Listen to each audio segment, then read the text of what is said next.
ಗಂಗಳದಾಗ ಚಾ ಹಾಕಿ ಕೊಟ್ಕೊಂಡು ಸುಡತೈತ ಅಂತೈತಿ. ಇದು ಸುಡತೈತಿ ಒಂದು ಇಲ್ಲಿ ತಡಿಯಪ್ಪ ಆರಿಸ್ಕೊಡ್ತೀನಿ ಒಂದು ತಿಂಗ ಆರಿಸ್ತಾಳೆ. ಆರಿಸ್ಕೊಂಡು ನಾವು ಹಿಡ್ಕೊಳಕ್ ಬರಲ್ಲ, ಹಿಂಗೆ ಹಿಡ್ಕೊಂಡಿರ್ತದೆ. ಹಿಂಗ ಸ್ವರ ಕುಡ್ತಿರ್ತೈತಿ. ಮೂಗಿನೊಂದು ಜೇನುತುಪ್ಪ ತಠ ತಠ ಚಾದಾಗ ಬಿಡ್ತಿರ್ತೈತಿ. ಹೌದಲ್ಲ? ಶಿವನ ಸಾಕ್ಷಾತ್ಕಾರದಿಂದ ತುಂಬು ಗರ್ಭವನ್ನು ಧರಿಸಿ ಗುರುವಿನ ಆಶೀರ್ವಾದದಂತೆ ನವಮಾಸಗಳ ಮುಗಿದು ದಶತಾರಿಯ ಸುಯೋಗದಲ್ಲಿ ದಿನಾಂಕ 3ನೆಯ ತಾರೀಕು 7ನೆಯ ತಿಂಗಳ 1819 ಶುಕ್ರವಾರದ ದಿವಸ ಬೆಳಗಿನ ಜಾವ ಸುಪ್ರಭಾತದ ಸಮಯದಲ್ಲಿ ಗಂಡು ಮಗುವಿಗೆ ಜನ್ಮ ನೀಡುತ್ತಾಳೆ ಹಜ್ಜುಮ. ಹುಟ್ಟಿದ ಮಗನಿಗೆ ಸರ್ವಧರ್ಮದ ಸಮನ್ವಯ ಹರಿಕಾರ ಶರಣರು ಸಂತರು ಯೋಗಿಗಳು ಬಂದು ಆಶೀರ್ವಾದವನ್ನು ಮಾಡಿದರು. ಮುಂದೆ 13ನೆಯ ದಿವಸಕ್ಕ ಮಹಮ್ಮದ್ ಶರೀಫಾ ಅಂತ ತಿಳ್ಕೊಂಡು ನಾಮಕರಣವಾಯಿತು. ತಾಯಿಗೆ ತಂದೆಗೆ ಎಲ್ಲಿಲ್ಲದ ಆನಂದವೇ ಆನಂದ. ಬಹಳ ವರ್ಷಕ್ಕೆ ಮಕ್ಕಳಾದವು ಅಂದ್ರೆ ತಂದೆ ತಾಯಿಗೆ ಬಹಳ ಖುಷಿ ಆಗ್ತದ, ಸಂತೋಷ ಆಗ್ತದ. ಎಲ್ಲಿಲ್ಲದ ಸಂತೋಷವನ್ನು ಪಟ್ಟವಳು. ಕ್ರಮೇಣವಾಗಿ ಕಾಲ ಕಳೆಯಿತು. ಕಾಲ ಕಳೆಯುತ್ತ ಇರುವಂತ ಸಂದರ್ಭದೊಳಗ ಜನ್ಮದಾತೆಯಾಗಿರುವಂತ ಹಜ್ಜುಮ ಕೇವಲ ಜಾತಿಯಿಂದ ಮಾತ್ರ ಇಸ್ಲಾಮಳಾದರೂ ಆಕೆಗೆ ಸಂಸ್ಕಾರ ಬಹಳ ಇತ್ತು. ನೆರೆ ಹೊರೆಯವರ ಸಂಸ್ಕಾರ ಹೆಂಗಿರ್ತದ, ಅಕ್ಕಪಕ್ಕದಾಗ ಮನೆಯವರು ಒಳ್ಳೆರಿದ್ರೆ ನಮಗೂ ಒಳ್ಳೆ ಭಾವನೆ ಬರ್ತಾವ. ಒಳ್ಳೆ ಸಂಸ್ಕಾರವಂತಳಾಗಿರತಕ್ಕಂಥ, ಯಾಕಂದ್ರೆ ಚಿಕ್ಕಂದಿನಿಂದಲೂ ತಂದೆ ತಾಯಿ ಆ ಮಗಳಿಗೆ ಸಂಸ್ಕಾರವನ್ನು ಕೊಟ್ಟು ಬೆಳೆಸಿದ್ರು. ಸಂಸ್ಕಾರ ಬಹಳ ಮುಖ್ಯ. ಏನು ಕಲಿತರೇನು ಈ ಸಮಾಜದೊಳಗೆ ಸಂಸ್ಕಾರವಿಲ್ಲ ಅಂದ್ರೆ ಅದಕ್ಕೆ ಬೆಲೆನೇ ಇಲ್ಲ. ಸಂಸ್ಕಾರ ಬಹಳ ಮುಖ್ಯ. ಹಜ್ಜುಮ ಇಸ್ಲಾಮ ಧರ್ಮದಲ್ಲಿ ಜನಿಸಿದರು ಸಹಿತ ಹಿಂದೂ ಮುಸ್ಲಿಂ ಭಾವೈಕ್ಯತೆಯ ಶರಣ ಸಂತ ಮಹಾತ್ಮರ ಸೇವೆಯನ್ನು ಹಗಲಿರುಳು ಮಾಡಿರ್ತಕ್ಕಂಥ ಪುಣ್ಯದ ದೇಹ ಅದು. ಬೆಳಿಗ್ಗೆ ಯಥಾಕ್ಷಣ ಸ್ನಾನಗಳಗೈಯುತ್ತಾ ಗುರುವಿನ ಸ್ಮರಣೆಯನ್ನ ಮಾಡಿ ತೊಟ್ಟಲಲ್ಲಿ ಮಲಗಿರಬಹುದಾಗಿರುವಂಥ ಶರೀಫನನ್ನ ಎತ್ತಿಕೊಂಡು ಮಡಿಲಲ್ಲಿ ಮಲಗಿಸಿಕೊಂಡು ಎದೆಯ ಹಾಲು ಕುಡಿಸ್ತಾಳ ಫಾತಿಮಾ. ಅಕ್ಕರೆയും ಸೋಗಿರಣವತಿ ಮೇಲಕ್ಕೆ ಕುಪ್ಪಸವಂ ಸರಿಸಿ ಮಿಕ್ಕವರ ಕಣ್ಣಂದಿಕ್ಕದ ಪಾಲಪ್ಪಿಸಿದಳು ಮೈ ಜುಮ್ಮೆನಲು ಅಂತನ ಕವಿ. ಪ್ರತಿಯೊಬ್ಬ ತಾಯಿ ತನ್ನ ಮಕ್ಕಳಿಗೆ ಎದೆ ಹಾಲು ಕುಡಿಸಬೇಕಾದ್ರೆ ಇನ್ನೊಬ್ಬರ ಕಣ್ಣಿಗೆ ಕಾಣಬಾರ್ದಂತ. ಅಕ್ಕರೆയും ಸೋಗಿರಣವತಿ ಮೇಲಕ್ಕೆ ಕುಪ್ಪಸವ ಸರಿಸಿ ಮಿಕ್ಕವರ ಕಣ್ಣಂದಿಕ್ಕದೆ. ತಾಯಿ ತನ್ನ ಮಗನಿಗೆ ಎದೆ ಹಾಲು ಕುಡಿಸ್ಬೇಕಾದ್ರ ಬೇರೆಯವರ ದೃಷ್ಟಿ ಬೀಳಬಾರ್ದು. ದೃಷ್ಟಿ ಬಿತ್ತಂದ್ರ ಮಗ ಒಕ್ಕಲಾಗುವುದಿಲ್ಲ. ಮನುಷ್ಯನ ಕಣ್ಣಿಗೆ ಹಂಪಿ ಹಾಳು ಕೊಂಪೆ ಆಗುವುದು. ವಿಜಯನಗರ ಸಾಮ್ರಾಜ್ಯವೇ ಸರ್ವನಾಶವಾಗಿ.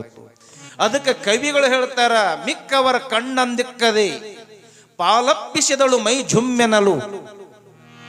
ಎದೆಯ ಹಾಲನ್ನು ಕುಡಿಸುವಾಗ ಶಿವನ ಧ್ಯಾನ, ಅಲ್ಲನ ಧ್ಯಾನ, ಗುರುವಿನ ನಾಮ ಸ್ಮರಣೆ ಅದು ಕರಗತವಾಗಿ ಬೆಳೆದತ್ತು. ಆ ತಾಯಿಯಲ್ಲಿ ಹಂಗ ಬೆಳೆಸಿದಳು. ಹಂಗ ಮಕ್ಕಳನ್ನ ನಾವು ಬೆಳೆಸಬೇಕು. ಚಿನ್ನನ ಚೆಲ್ವಿಂಗೆ ಅನ್ಯರ ಕಂಗಳ ತಾಗೆ ಪೆಣ್ಣಾದ ಪದಾಂಗುಷ್ಟದ ಮಣ್ಣನ್ನು ತೆಗೆದು ಹರನ ಹಣೆಗೆ ತಿಲಕಂ ವಿರಚಿಸಿದಳು ಅಂತನ ಷಡಕ್ಷರ ಕವಿ. ಜಗತ್ತಿನಾಗ ತಾಯಿಗಿಂತ ದೊಡ್ಡದು ಯಾವುದೂ ಇಲ್ಲ.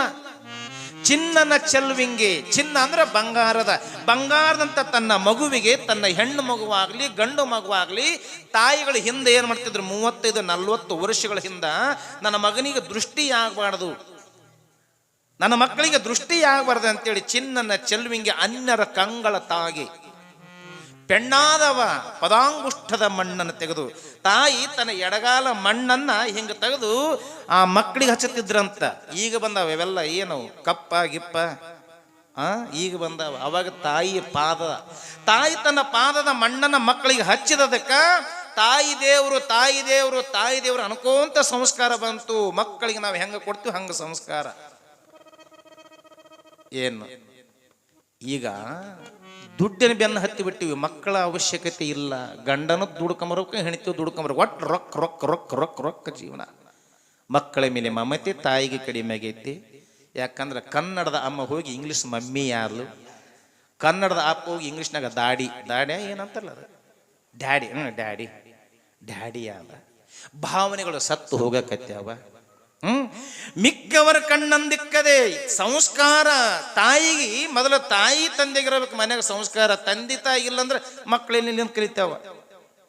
ಇಲ್ಲೆಲ್ಲ ಸಣ್ಣ ಸಣ್ಣ ಮಕ್ಕಳು ಬಂದಾವಲ್ಲ, ಈಗ ಅವು ಏನ ಪುರಾಣ ಕೇಳ್ತಾಳ, ಮುಂದೆ ಅವಕ್ಕೆ ಲಾಭವಿದ್ದೇ ಇದೆ, ಭಗವಂತನ ಕೃಪಾ ಆಗೇ ಆಗ್ತದ. ಮತ್ತು ತಂದೆ ತಾಯಿಗೆ ಸಂಸ್ಕಾರ ಇಲ್ಲ ಅಂದ್ರೆ ಮಾಡೋದೇನದ. ಇನ್ನ ನಿಮ್ಮ ಬಿಜಾಪುರ ಭಾಗದೊಳಗೆ ಕಡಿಮೆ, ನಮ್ಮ ರಾಯಚೂರು ಜಿಲ್ಲೆದಾಗ ನೋಡಬಾರ್ದೇವ. ನಮ್ಮ ಕಡೆ ಹೇಳಕತ್ತೀನಿ, ರಾತ್ರಿ 12 ಗಂಟೆ ತನಕ TV ನೋಡ್ತಾವ ನಮ್ಮ ಅವನೂರು, ನಮ್ಮ ರಾಯಚೂರು ಜಿಲ್ಲೆದಾಗ. ನಿಮ್ಮ ಕಡೆ ಅಲ್ಲ, ಧಾರಾವಾಹಿಗಳು ನೋಡ್ತಾವ. ಒಂದ್ರ ಮೇಲೆ ಒಂದು ಒಂದ್ರ ಮೇಲೆ ಒಂದು ಒಂದ್ರ ಮೇಲೆ ಒಂದು ಹಿಂಗ ಕುಂತಿರ್ತಾವ. ನೋಡಬಾರ್ದು ಹಿಂಗ ಕಣ್ಣ ಮುಚ್ಚಂಗಿಲ್ಲ. ಆ ಹುಡುಗ ಬರ್ತಾನ, ಮಮ್ಮಿ ಹಸಿವೆ ಹಿಂಗ 11 ಗಂಟೆ ನೋಡಿ 11 ಗಂಟೆಗೆ ಬರ್ತ ನೋಡಿ, ಹೀಗೂ ಉಂಟೆ ಅಂತವ ಬರ್ತಾನ. ಅದು ನೋಡಿ ಮಲ್ಕೊಂತಾವ. 4 ಗಂಟೆಗೆ ಎದ್ದಳಂದ್ರೆ ಎಲ್ಲಿಂದ ಎದ್ದಳ್ತಾವ? ಮುಂಜಾನೆ 9 ಗಂಟೆಗೆ ಹೇಳ್ತಾವ. ನಮ್ಮ ಕಡೆ ರಾಯಚೂರು ಜಿಲ್ಲೆದ, ನಿಮ್ಮ ಜಿಲ್ಲೆದಲ್ಲ. 9 ಗಂಟೆಗೆ ಹೇಳ್ತಾವ. ಮೂಗನಾಗ ಸೇರು ತುಪ್ಪ, ಕಣ್ಣಾಗ ಸೇರು ತುಪ್ಪ, ಸ್ವಾಟ್ಯಾಗ ಬೆಣ್ಣೆ ಹರ್ಕೊಂಡಿರ್ತ, ಕೂದಲು ಅದ್ರ ಭದ್ರ ಆಗಿರ್ತಾವ. ಹಿಂಗೆ ಮುಖ ತೊಳ್ಕೊಳೋದಿಲ್ಲ, ವಿಭೂತಿ ಹಚ್ಕೊಳದಂತೂ ದೂರದ ಮಾತು. ಎದ್ದವನು ಹಂಗ ಅದಾ ರಾವ್ ಗಣ್ಣಾಗ ಎಲ್ಲಿಗೆ ಬರ್ತಾರೆ? ಸೀದಾ ಗ್ಯಾಸಿಗೆ ಬಂದು ಪಟಕ್ಕಂತ ಹಿಂಗೆ ಹೊಡೆದು ಚಹಾ ಮಾಡ್ತಾರೆ. ಚಹಾ ಏನು ಬೋಗಣೆ ಎಷ್ಟು ಚಂದ ಇರ್ತೈತಿ. ಏನು ವರ್ಷಕ್ಕೊಮ್ಮೆ ತೊಳಿತೇವು, 6 ತಿಂಗಳಿಗೊಮ್ಮೆ ತೊಳಿತೇವು. ಚಹಾದ ಬೋಗಣೆ ಚಹಾ ಮಾಡ್ತಾರಲ್ಲ ನಿಮ್ಮ ಕಡೆ? ಮಾಡ್ತಾರಲ್ಲ. ಸೀದಾ ಆ ಗ್ಯಾಸಿನ ಮುಂದೆ, ಗ್ಯಾಸ್ ಕಟ್ಟಿದ್ದವ್ರು ನಿಂತ ಮಾಡ್ತಾರೆ. ಗ್ಯಾಸ್ ಕಟ್ಟಿಲ್ಲಾರ ಕೆಳಗೆ ಕುಂತು ಗ್ಯಾಸ್ ಪಟಕ್ಕಂತ ಹಿಂಗೆ ಹೊಡೆದು ಅದ್ರ ಮೇಲೆ ಚಹಾ ಮಾಡೋ ಬೋಗಣಿ ಇಟ್ಟು ಇನ್ನು ಚಹಾ ಮಾಡ್ತಾರೆ. ಏನೇನು ಹಾಕ್ತಾರೆ ಚಹಾಕ್ಕೆ? ಹಾಲು, ಸಕ್ಕರೆ, ಚಹಾ ಪುಡಿ, ಶಿಂಬಳ,